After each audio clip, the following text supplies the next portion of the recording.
So hello everyone, my name is Akash Yadav from the back benches institute. Last video में मैंने आपको use of gate पढ़ाया था कि गेट का यूज़ हम कहाँ कहाँ करते हैं और कैसे हम गेट को अलग अलग तरीके से यूज़ करके अपने इंग्लिश को, अपने कम्युनिकेशन को इम्प्रूव कर सकते हैं। अगर आपने वो वीडियो नहीं देखा है तो जाकर वो वीडियो भी देख लीजिए। और आज की इस वीडियो में हम फ्रेजल वर्ब पढ़ने वाले हैं, वो भी गेट वाला। यस, गेट का। देखिए फ्रेजल वर्ब क्या होता है, मैंने आपको पहले ही एक अलग वीडियो में बता दिया है कि किसी वर्ब के बाद एक प्रीपोजिशन लगता है तो उसकी जो मीनिंग है वो बदल जाती है। Is that clear? तो आज हम गेट देखेंगे, लेकिन उसके साथ ही साथ फ्रेजल वर्ब देखेंगे, गेट का phrasal verb. Is that clear? I hope आपको समझ में आ गया होगा। मैंने यहाँ पास ऑलरेडी 7 फ्रेजल वर्ब लिखे हुए हैं गेट के। Is that clear? देखिए, अगर आप when you go to Google, when you go to like any different book, so you will get many kinds of phrasal verb of gets, but we need to think that कि हमें उस तरीके का phrasal verb use करना है जो बोलचाल की भाषा में यूज होती हो, जो जनरल हम अपने कम्युनिकेशन में यूज करते हैं।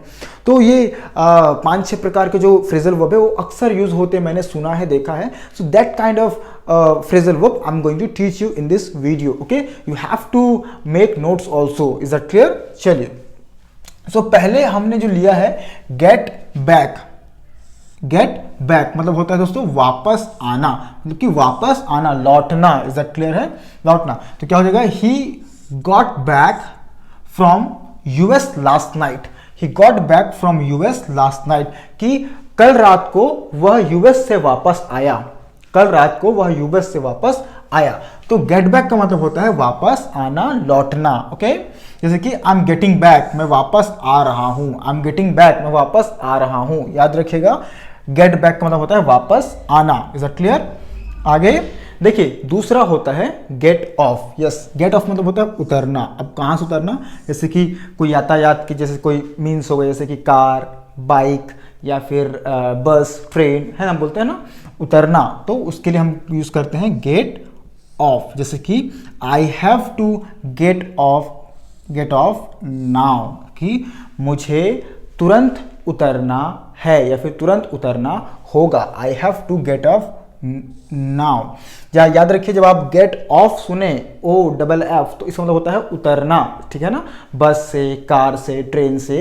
तो यहां पर हो गया I have to get off now, मुझे अभी उतरना होगा या फिर उतरना है। He should get off at the nearest railway station, कि उसे पास के नजदीकी रेलवे स्टेशन में उतरना चाहिए। He should get off at the nearest railway station, उसे नजदीकी रेलवे स्टेशन में उतरना चाहिए। I hope you are getting my point. Then third number में हम लोग जानेंगे गेट ऑन का मतलब होता है चढ़ना। इसका मतलब होता है उतरना, इसका मतलब होता है चढ़ना। Is that clear? तो गेट ऑन मतलब होता है चढ़ना। वही सेम चीज़ को रिपीट करेंगे हम लोग कि किसी कार में, बस में या फिर ट्रेन में चढ़ने के लिए हम लोग यूज करते हैं get on. Is that clear? देखिए, I got on the wrong bus. I got on the wrong bus, जैसे मैं गलत बस में चढ़ा या मैंने गलत बस में चढ़ गया हूं। Is that clear? तो I got on the wrong bus. I hope are you getting my point. बहुत आराम से, बहुत धीरे धीरे पढ़ा रहा हूँ, ठीक है ना, क्योंकि मैं भाई चिल्ला करके या फिर नाच गा करके नहीं पढ़ा सकता, because I am the real teacher. I have an institute, offline coaching भी है हमारा, तो हम आराम से और सही तरीके से पढ़ाने मुझे आता है। तो आई होप कि आप समझेंगे कि आराम से मैं आपको पढ़ा रहा हूँ। तो I got on the wrong बस, ठीक है ना, कि मैं गलत बस में चढ़ा। Is that clear?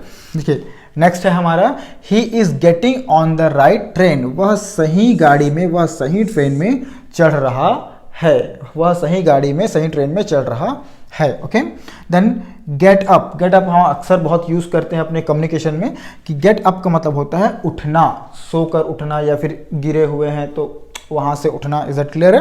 तो गेट अप मतलब होता है उठना। जैसे कि yesterday I got up at 5:30 in the morning, कि कल मैं सुबह 5:30 बजे उठा। Okay, I got up at 5:30 in the morning. Is that clear? Then next है हमारा I am just getting up. मैं बस उठ रहा हूं, बस उठ ही रहा हूं बोलते हैं ना, तो आई am just getting up. Is that clear? तो यहां पर हमने 4 फ्रेजल वर्ब पढ़े हैं गेट का। आगे और देखते हैं कौन सा बहुत ज्यादा यूज होता है। गेट आउट, आपने अक्सर सुना होगा गेट आउट, बोलते हैं ना बाहर निकल जाओ। मेरे इस जगह से, हाँ वही वाला बाहर निकलना। गेट आउट मतलब होता है बाहर निकलना। Is it clear? जैसे कि get out from this place, कि इस स्थान से बाहर निकल जाओ, इस स्थान से बाहर निकल जाओ। He is getting out, he is getting out, वह बाहर जा रहा है। ही इज गेटिंग आउट, वह बाहर जा रहा है। Is it clear? Then next है हमारा गेट अहेड। गेट अहेड मतलब होता है दोस्तों प्रगति करना, सफलता पाना। मतलब कि जब प्रगति कर रहा होता है ना कोई, आगे बढ़ना, ठीक है ना, प्रगति पाना, उसके लिए हम लोग गेट अहेड का यूज करते हैं। जैसे कि I am getting ahead in my life, I am getting ahead in my life, मैं अपनी जिंदगी में आगे बढ़ रहा हूं, प्रगति पा रहा हूं, इसलिए हम लोग बोलेंगे get ahead. Is that clear? चलिए, then he has got ahead in his life, same example है, मैंने थोड़ा सा चेंज बस कर दिया है। he has got ahead in his life, कि वह अपनी जिंदगी में प्रगति पा चुका है, सफलता पा चुका है। तो उसके लिए हम लोग यहाँ पर एक सेंटेंस यूज किए हुए हैं, ठीक है। देन होता है गेट ओवर। गेट ओवर मतलब होता है दोस्तों भूलना। गेट ओवर मतलब होता है भूलना। एक वर्ब होता है भूलने का, फॉरगेट, है ना, तो और गेट ओवर मतलब भी भूलना ही होता है। Is that clear? जैसे कि he is getting over everything, he is getting over everything, वह सब कुछ भूल रहा है, वह सब कुछ भूल रहा है। Is that clear?